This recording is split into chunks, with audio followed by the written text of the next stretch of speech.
Our special interest group is really focusing on the relationship, as the name says, between migraine and vascular disease.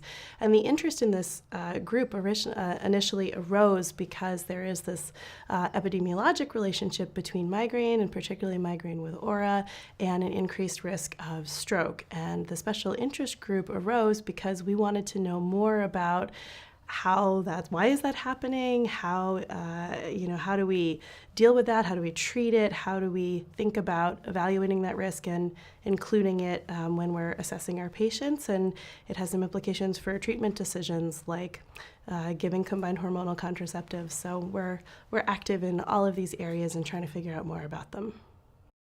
So the future things that we're working on as a section are really generating evidence in this area, because one of the things we've discovered is there really isn't enough evidence. And so we're looking at how do we find out more about vascular risk factors in the migraine population? How do we figure out more precise numbers around some of the contributions of those risk factors to stroke in people who have migraine?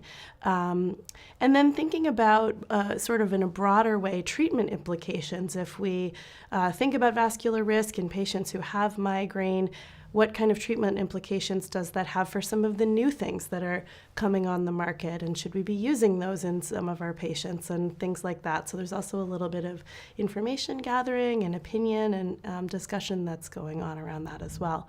And then the second thing we hope to do is really raise awareness of looking at migraine as a risk factor for stroke and vascular disease, because that's often not considered right now when people look at vascular disease risk factors.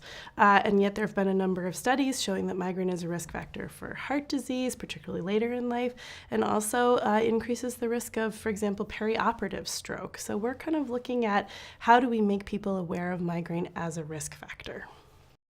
My hope is really to get people excited about being a part of the research and a part of the data gathering.